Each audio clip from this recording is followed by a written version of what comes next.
கடல் முழுக்க நீர்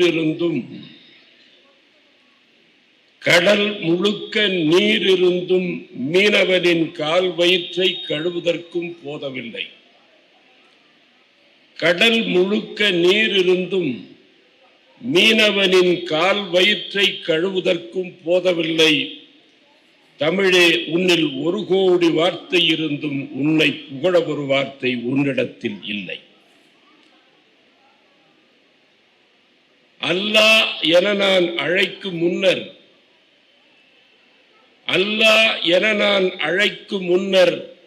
அம்மா என அழைக்க வைத்த தமிழுக்கு வாழ்த்துக்கள்.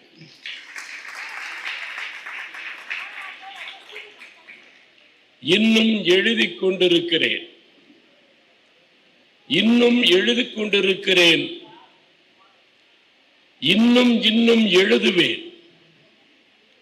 இன்னும் எழுதிக் கொண்டிருக்கிறேன், இன்னும் எழுதுவேன்.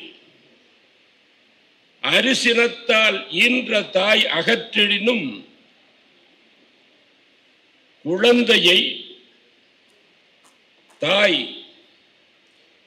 அது தொல்லை செய்கிறது என்று அகற்றினாலும் அந்த தாயின் அருள் நினைந்து குழந்தை மீண்டும் மீண்டும் அழுவதைப் போல தமிழே, உன்னை நோக்கி அழுகிறேன், தொழுகிறேன்.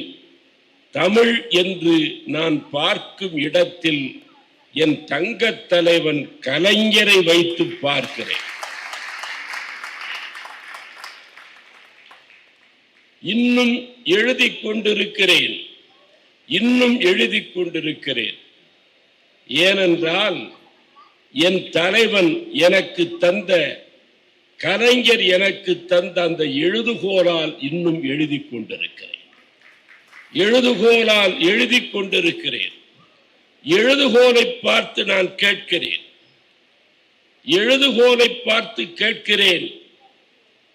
உன்னை நெஞ்சத்தால் சுமந்து ஏந்தி வந்த எழுதுகோலை பார்த்து கேட்கிறேன். பேனாவே, எழுதுகோலே, என் தலைவன் தந்த எழுதுகோலே, எனக்காக ஒரு முறை பேனாவே உன் உதடு திறந்து உடன்பிறப்பே என்று ஒரு வார்த்தை நீ உதிர்க்க மாட்டாயா? உள்ளங்காலிலே இருந்து உச்சி வரை நரம்புகள் சுருண்டு கிடந்தாலும் அந்த ஒற்றை வார்த்தை வெற்று அசையில்லை. உடன்பிறப்பே என்ற அந்த ஒற்றை வார்த்தை வெற்று அசையில்லை. எங்கள் உயிரை இசைக்கும் திசை அது கலைஞர் இருக்கும் திசை. அவர் எனக்கு தந்த எழுதுகோலை 89 தந்த எழுதுகோலை இன்னும் ஈரம் வற்றாமல் நான் வைத்துக் கொண்டிருக்கிறேன். ஏன் தெரியுமா? அந்த எழுதுகோலை பார்த்து கேட்டேன், மூடி என்ற தொப்பி அணிந்திருக்கிறாயே பேனா, நீ என்ன முஸ்லிமா? மூடி என்ற தொப்பி அணிந்திருக்கிறாயே, நீ என்ன முஸ்லிமா? உள்ளே முள்முடி, நிப் என்கிற முள்முடி சூடி இருக்கிறாயே, நீ பேனாவே இயேசு மார்க்கத்தில் இருக்கிறாயா? மூடியில் நாமம் போட்டிருக்கிறாயே, நீ என்ன வைஷ்ணவனா? எழுதினால் பட்டை அடிக்கிறாயே, நீ என்ன சைவனா? பேனா என்னை பார்த்து, என் தலைவன் தந்த பேனா என்னை பார்த்து சொல்கிறது, முட்டாளே, மூடி அணிந்திருக்கிற காரணத்தால் முஸ்லிமா என்று கேட்கிறாய். நிப் என்கிற முள்முடி இயேசுவை போல சூடியிருக்கிற காரணத்தால் இயேசு மார்க்கத்தில் இருக்கிறாயா என்று நீ கேட்கிறாய். மூடியில் நாமம் தரித்திருக்கிறாய், நீ வைஷ்ணவனா என்று நீ கேட்கிறாய். எழுதினால் பட்டை அடிக்கிறாயே, நீ என்ன சைவனா என்று கேட்கிறாய். முட்டாளே, என்னை ஏன் தனித்தனியாய் பிரித்து பார்க்கிறாய்? உலகம் முழுவதும் ஒன்றின் வடிவிலேதான் நான் இருக்கிறேன். உலகம் முழுவதும் ஒன்றின் வடிவிலேதான் இருக்கிறேன் என்று உச்சரித்து அந்த பேனா உள்ளுக்குள் இருந்து நச்சரித்து நச்சரித்து நீ தமிழ் வழக்கம் சொல்லாத ஒரு தமிழகத்தை பார்க்கிறாய், தமிழுக்கு வணக்கம் சொல்லாத ஒரு தமிழகத்தை பார்க்கிறாய். எங்காவது உண்டா? எங்காவது உண்டா? உலகத்தில் பிறக்கிற எல்லா குழந்தையும், சிங்கள மொழி பேசக்கூடிய சிங்கள குழந்தை, ஜெர்மனி மொழி பேசக்கூடிய ஜெர்மன் குழந்தை, ஆங்கில மொழி பேசக்கூடிய ஆங்கில குழந்தை, ஏன் அமெரிக்காவில் பிறக்கிற ஒரு குழந்ை உலகத்தில் எந்த தேசத்தில் எந்த மொழியை சார்ந்த இடத்தில் பிறந்தாலும் பிறக்கிற குழந்தை அனைத்தும் அ ஆ என்ற அமுத தமிழை உச்சரித்துக் கொண்டுதான் உலகத்திற்கே ஒவ்வொரு குழந்தையும் வருகிறது. தமிழை உச்சரிக்காமல், தமிழுக்கு வணக்கம் சொல்லாமல், தமிழை வாழ்த்தாமல் தமிழ்நாட்டில் எதுவும் இல்லை. கலைஞர் திருச்செங்கோட்டில் தலைமை தாங்கிய சிலப்பதிகார விழா இன்னும் என் சிந்தையில் நிறைந்து ததும்புகிறது. சிலப்பதிகார விழா என் சிந்தையில் நிறைந்து ததும்புகிறது. இது மண்ணின் வரலாறு, அது புராணம் இல்லை. சிலப்பதிகாரம் மண்ணின் வரலாறு, புராணம் இல்லை. நம்முடைய மெரினா கடற்கரையில் கண்ணகி சிலையை அமைக்க வேண்டும் உலகத் தமிழ் மாநாடு நடைபெற்ற பொழுது அண்ணா ஆணையை ஏற்று அருமை தலைவர் கலைஞர் கண்ணகி சிலையை வைக்கிற அந்த காட்சி நினைவுக்கு வருகிறது. மற்ற அனைத்து சிலைகளும் மெரினா கடற்கரையில் உலகத் தமிழ் மாநாடு நடைபெறுகிற பொழுது வைத்த, தமிழக அரசு வைத்த அத்தனை சிலைகளும் அரசு வைத்த சிலைகள்.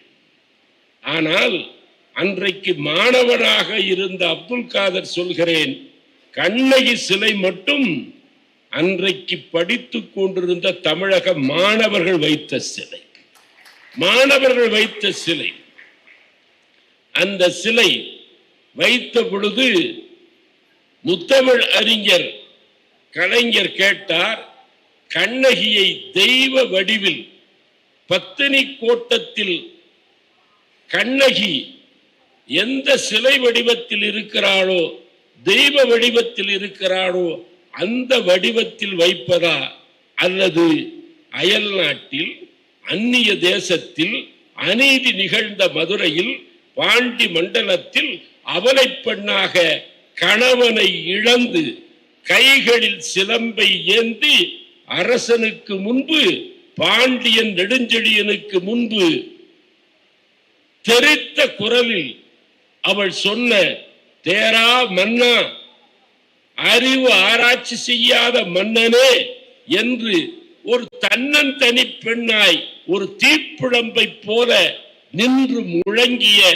சிலம்பை ஏந்திய கையோடு, சிலம்பை ஏந்திய கையோடு தெய்வ வடிவத்தில் கண்ணகி சிலையை அமைக்காமல் அரசனுக்கு முன்பு அநீதிக்கு எதிராக சிலம்பை உயர்த்தி நின்ற அந்த கண்ணகியின் சீற்ற வடிவத்தோடு அந்த சிலை அமைக்கப்பட வேண்டும் என்று அண்ணா சொன்னார். அண்ணா சொன்னார். முத்தமிழ் அறிஞர் கலைஞர் மொத்தமாய் தொகுத்து ஒரு முடிவு சொன்னார். என்ன முடிவு தெரியுமா? அந்த சிலையை எங்கோ சென்னையை விட்டு கடற்கரையின் வேறு வேறு பகுதிகளுக்கு கொண்டு செல்லாமல் கண்ணகி சிலையை மாநில கல்லூரிக்கு எதிரே இங்கே கண்ணில் படுமாறு கண்ணகி சிலையை வைக்க வேண்டும் என்று முத்தமிழறிஞர் கலைஞர் சொன்னார். இந்த பகுதியில் தான் கோட்டையை நோக்கி ஆட்சியாளர்கள், ஆளும் மன்றங்களில் இடம்பெற்றிருக்கிறவர்கள், அமைச்சர்கள் போவார்கள். அநீதி இழைக்கப்பட்ட ஒரு பெண் நினைத்தால் ஒரு ஆட்சியையே கவிழ்க்க முடியும் என்பதை கண்ணகி சொல்கிறார். என் தலைவன் அன்றைக்கு எச்சரித்து சொன்ன வார்த்தை, ஒற்றை பெண்மணியால் அது நிகழும் என சொன்னால், தமிழ் மக்களே உங்களால் முடியாதா? தமிழ் மக்களே உங்களால் முடியாதா? எல்லாம் இழந்து நின்ற ஒரு பெண் தன்னந்தனியாக ஒரு ஆட்சியாளனை எதிர்த்து நின்றாள். எப்பொழுது அந்த ஆட்சியாளனுக்கு புத்தி வந்தது தெரியுமா? பாண்டியன் நெடுஞ்செழியன் பாண்டி மண்டலத்தில் மதுரையில் எப்பொழுது அந்த ஆட்சியாளனுக்கு புத்தி வந்தது தெரியுமா? காலிலே இருந்ததை கடத்தி அடித்த பொழுதுதான் அந்த ஆட்சியாளனுக்கே புத்தி வந்தது என்பதை விளங்கிக் கொள்ளும். நீங்கள் காலிலே இருந்து கடத்த வேண்டிய தேவையில்லை, காலிலே இருந்து கடத்த வேண்டிய தேவையில்லை. சிந்தித்து ஒரு கணம் நினைத்து, என்னவெல்லாம் இந்த தமிழகத்தில் என் தலைவர் கலைஞர் தொடங்கி, அண்ணா தொடங்கி, தந்தை பெரியார் தொடங்கி, எதெல்லாம் இந்த தமிழகத்திற்கு அள்ளி அள்ளி அமுத சுரபியை போல வழங்கி இருக்கிறார்கள், எடுத்து எடுத்து ஊட்டி இருக்கிறார்கள் என்பதை இந்த மக்களுக்கு உணர்ந்து கொள்ளக்கூடிய வண்ணம் உரைக்க வேண்டிய ஒரு காலகட்டம் வந்திருக்கிறது என்கிற காரணத்தால் தான் உரைக்க வேண்டியவர்களுக்கு உரைக்க வேண்டும்.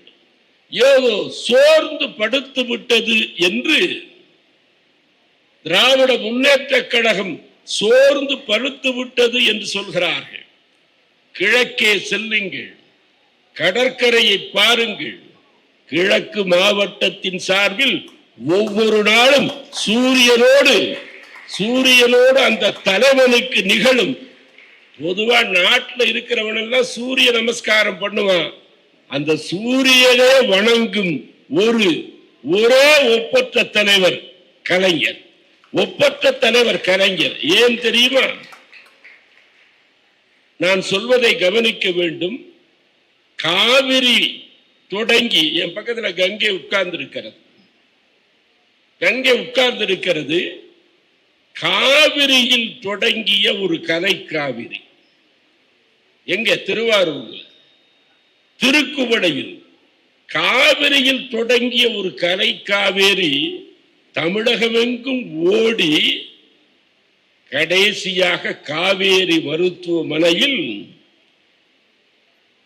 திருவாரூரில் புறப்பட்டு காவிரி ஆறு, அந்த கலைக்காவிரி, கலைஞர் என்கிற கலைக்காவிரி ஓடி வந்தது.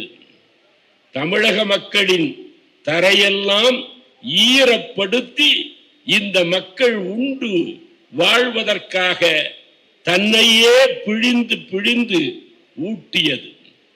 அந்த கலைக்காவிரி காவிரி மருத்துவமனையோடு நின்று போனது. காவிரி மருத்துவமனையோடு நின்று போகவில்லை, கடற்கரையோடு நின்று விட்டது. பொதுவாக ஆறுகள் மலையில் பிறக்கும், தரையில் தவழும், கடலில் கலக்கும். கலைஞர் என்கிற கலைக்காவிரி திருவாரூரில் பிறந்து திருக்குவளையில் பிறந்து தமிழக நிலமெல்லாம் கரை இரண்டையும் செழிக்க வைத்து சென்று புறப்பட்ட அந்த காவிரி மருத்துவமனையும் கடந்து ஏன் கடற்கரையோடு நின்று விட்டது? மற்ற ஆறுகளைப் போல கலைஞர் என்கிற கலை காவிரி ஏன் கரையிலேயே நின்று விட்டது தெரியுமா? அன்பர்களே, என் அண்ணனை தாண்டி போக மாட்டேன் என்று அண்ணா அங்கே அடங்கி இருக்கிற காரணத்தால் அண்ணனை கடந்து செல்லாது அந்த கலை காவிரி கடற்கரையோடு நின்று விட்டது. கடற்கரையோடு நின்று விட்டது. வாழும் பொழுதும் வாழ்க்கைக்கு பிறகும் தனக்குரிய உரிமையை உலகத்தில் எந்த தலைவனாவது இந்த முறை அளவிற்கு வந்திருக்கிறானா என்பதை அருகூர்ந்து எண்ணிப்பார். இறுதி மூச்சு அடங்கிய நொடியில் கூட தனக்கு அடக்க இடம் என கலைஞரை எவனும் அடக்க முடியாது. அடங்கா அந்த தமிழ் முதுமை உற்று மரணத்தை தொட்டு முடிவுரை எழுதுகிற அந்த உடம்பிலே உயிரில்லை, உணர்வில்லை, மூச்சில்லை, விழித்து கிடந்த அந்த கண்கள் மூடி கிடக்கின்ற அந்த தருணத்திலும் எனக்கு நான் அடக்கம் செய்வதற்கு தாய் நிலத்தில் ஒரு இடம் தேவை என்ற அந்த கோரிக்கையை நீதிமன்றம் வரைக்கும் எடுத்து சென்று தனக்குள்ள இறுதி இடத்தையும் போராடி பெற்றார்னா உயிரற்ற கலைஞர் உடலே தன் உரிமையை மீட்டு அதை எடுத்துக்கொண்டது என சொன்னால் வாழும் பொழுது போராடக்கூடிய தலைவர்களை பார்த்திருக்கலாம். ஆனால் அன்பர்களே, தோழர்களே, தோழியர்களே, இறந்து போன பிறகும் கூட உயிர் அடங்கிய நிலையிலும் கூட அந்த உரிமை போராட்டத்தை நிறுத்தாத அந்த தலைவனுடைய பெயரை உச்சரிக்காவிட்டால் தமிழ், அந்த தமிழை உச்சரிக்காவிட்டால் தமிழ் நம்மோடு இணங்கி வணங்கி வாழ்க்கை நடத்துவதே போதாது என்று சொல்லக்கூடிய அளவுக்கு தொட்ட துறைகள் அனைத்தையும் துலங்க வைத்த அந்த தலைவன், தொட்ட துறைகள் அனைத்தையும் துலங்க வைத்த தலைவன், அவன் வகுத்து தந்த திட்டங்கள் தொடாத இல்லம் உண்டா? திட்டங்கள், அந்த நலத்திட்டங்கள் பெறாத கைகள் உண்டா? ஆனால் நாடு என்ன செய்தது என்பதை எண்ணிப்பாரு. கைக்கே கை கொடுத்தது கழகம் தானே. கைக்கே கை கொடுத்தது கைக்கே கை கொடுத்தது கழகம் தானே. நமக்கு கை கொடுத்து பழக்கமே தவிர காலை வாரி விட்டு கழகத்திற்கு என்றைக்கும் பழக்கம். நமக்கு தோல்வி புதிதில்லை, வெற்றி வாய்ப்பு இழந்திருப்பது புதிதில்லை. இலங்கை தமிழர்களுக்காய் தலைவர் ஆட்சியே இழக்கவில்லையா?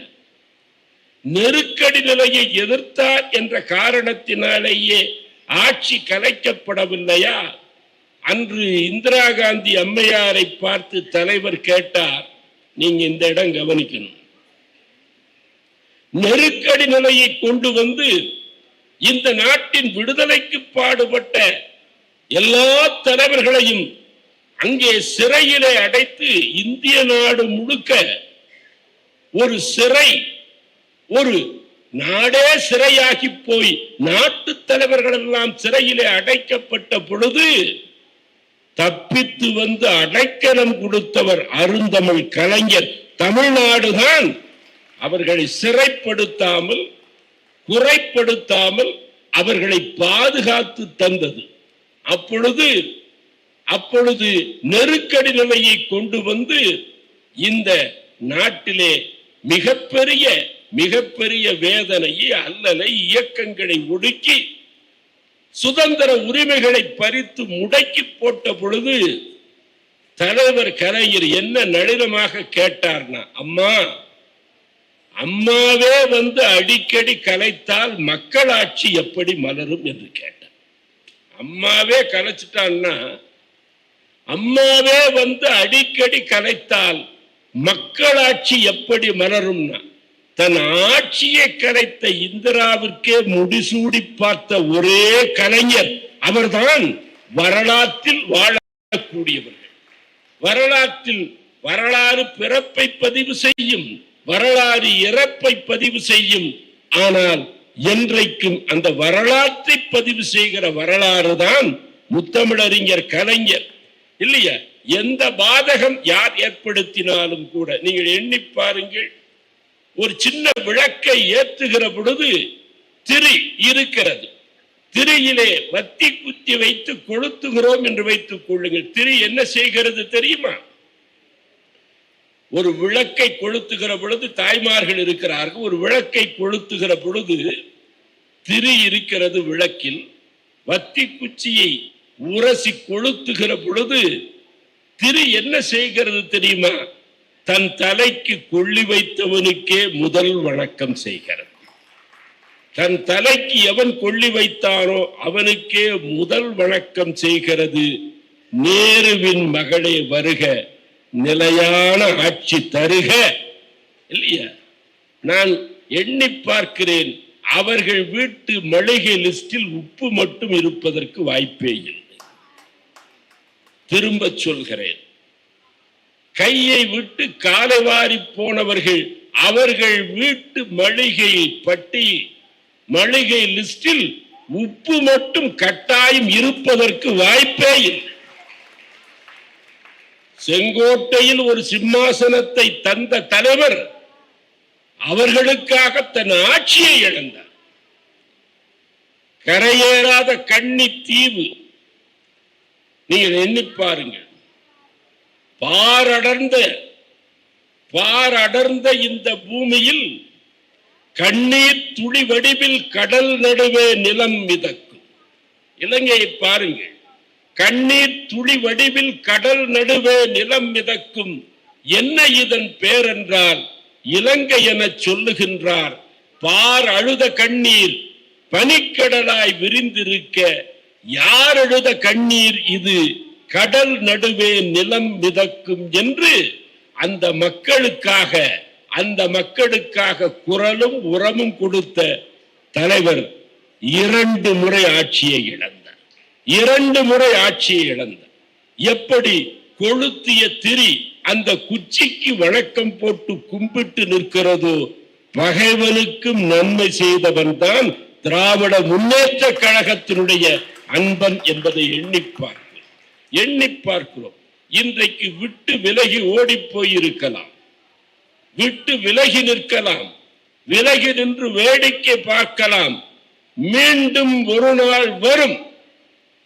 7000 கும்பாபிஷேகத்திற்கு மேல் நிறைவேற்றிய கையை உடையவன் என் பக்கத்தில் அமர்ந்திருக்கிறான். எனவே நடந்தது ஒரு விபத்து. என்ன விபத்து என்பதை நான் விளக்கி சொல்ல வேண்டிய தேவையில்லை. இதனால் அல்லவா திராவிட முன்னேற்ற கழகம் அசைந்து விடும். ஒற்றை வரியில் சொல்கிறேன். நீங்க மேப்ல பார்த்திருக்கலாம். பூமத்திய ரேகையை பூகம்பங்கள் புரட்டிவிட முடியாது. பூமத்திய ரேகையை பூகம்பங்கள் புரட்டிவிட முடியாது. வானம் மின்னலால் கிழியாது, இடிகளால் பிளவுபடாது. இன்றைக்கு கொள்கை அடிப்படை இல்லாத காரணத்தால் ஓட்டிவிடப்பட்ட ஒரு கூட்டம் படையெடுத்து போய் தன் சொந்த இயக்கத்திற்கே உப்புக்கு துரோகம் செய்து விட்டு போகிறார். அவர்களெல்லாம் சலவை நோட்டுகளுக்காக அழுக்காகி போனவர்கள். மந்திரி பதவி கிடைக்கும் என்று நாக்கை தொங்க போட்டு கொண்டு பனையூர் பாவையின் கால்களிலே விழுந்து தஞ்சம் கிடக்கிறார்கள். ஒரு அமைச்சர் பதவி என்கிற பதவிக்காக போய் நிற்கிறார்கள். இந்த நாட்டில் செத்து போனால் சிவலோக பதவி, வைகுந்த பதவி, இறந்தவனுக்கே பதவி கொடுக்கிற தேசம். இவர்கள் கொள்கை செத்து போன பிணங்கள் என்கிற காரணத்தால் பதவிகளை தேடி போகிறார். ஆனால் இடிகளால் வானம் பிளக்காது, மின்னலால் வானம் கிழியாது. நட்சத்திரங்கள் வானிலே இருந்து உதிரும். இங்கே இருந்த நட்சத்திரங்கள் கூட பிறையோடு நட்சத்திரம், நீல வண்ணத்தோடு நட்சத்திரம் என்று நட்சத்திரங்கள் உதிர்ந்து விடலாம். ஏன் நட்சத்திரமே எரி நட்சத்திரமாய் கீழே விடலாம். நான் உங்களை பார்த்து சொல்கிறேன், என்றைக்கும் உதய சூரியன் கீழே விழுந்து விட்டதாய் வரலாறு. எனவே அந்த தலைவன் பெயரை உச்சரிப்பதற்காக அவன் பிறந்த நாள் கவியரங்கில் வருகை தந்திருக்கிற உங்களுக்கு சொல்கிறேன், விட்டு ஓடி போனவர்களை பற்றி நமக்கு. ஆனால் என் அருமை தலைவர் தந்த தலைவரே, எங்கள் தளபதியே உனக்கு சொல்கிறேன், இந்த ஓடுகாலிகளுக்கு எந்த தருணத்திலும் அறிவாலயம் அடைக்கலம் தரக்கூடாது.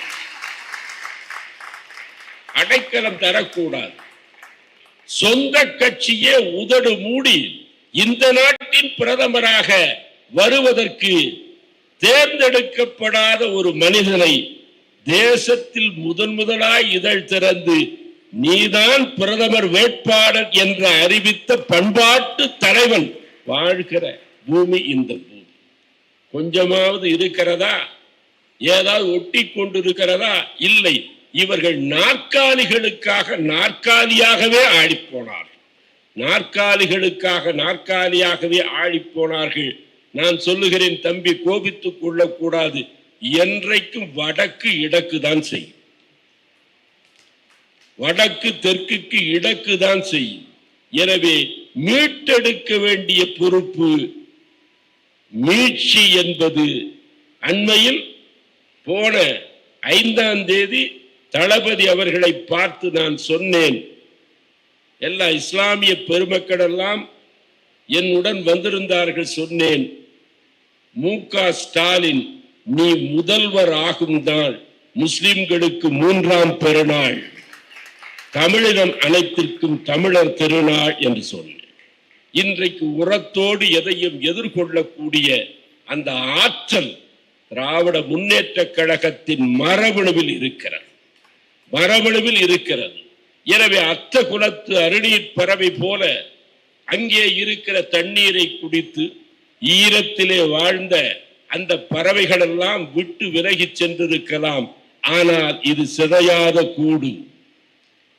திராவிட முன்னேற்ற கழகம் சிதையாத கூடு, உயிரால் கட்டி வைத்திருக்கிற கூடு. 8 கோடி தமிழனுக்கும் இதுதான் கூடு, வேறு கூடு இல்லை என்பதை நாட்டுக்கு உணர்த்துவோம். இன்றைக்கு தலைவர் பிறந்த நாளில் உறுதிமொழி ஏற்போம். நமக்கு கடமைகள் பெரிது. ஒரு களம் தவறி இருக்கலாம், போரிலே தவறில்லை இல்லையா? போரிலே தவறில்லை. நிறைவாய் சொல்லுகிறேன், ஒரு சாவுக்குள் பாடி அடக்கம். எந்த பாடின்னு உங்களுக்கு தெரியும். ஒரு சாவுக்குள் பாடி அடக்கம், திரிசாவுக்குள் விசில் சங்கு அடக்கம். அவர் அமித்ஷா கூட வச்சுக்கோங்க. ஒரு சாவுக்குள் பாடி அடக்கம் முடிஞ்சிருச்சு. திரிசாவுக்குள் விசில் சங்கு அடக்கம். சூரியன் நிச்சயம் உதிக்கும். சுவாசிக்கிற ஒவ்வொரு தமிழனும் சொல்லும் சூட்சும வார்த்தை பார்ப்போம். ஒரு கம்பி நடை ஆட்சி நடக்கிறது. கம்பியிலே நடக்கிறவன் கையிலே ஒரு கழை வைத்திருப்பான். களை இல்லாவிட்டால் தடுமாறி கீழே விழுந்து விடுவான். கம்பி நடை ஆட்சி இருக்கிறது. அதன் களையாக திராவிட முன்னேற்ற கழகம் கொடி மரம்தான் இருக்கிறது. இந்த ஆட்சியை நாம் தான் தாங்கி பிடிக்கிறோம். கொஞ்சம் தும்மினால் நீ கீழே விழுந்து விடுவாய். கொஞ்சம் திராவிட முன்னேற்ற கழகம் ஒரு சேர தும்மினால் நீ கீழே விழுந்து விடுவாய். காற்றுக்கு மரணம் இல்லை, கழகத்திற்கு முடிவில்லை. இதோ கவிஞர்கள் வருகிறார்கள், அவர்களை அன்பு பாராட்டி அழைக்கிறேன். பிறந்த நாள் விழா இந்த மாபெரும்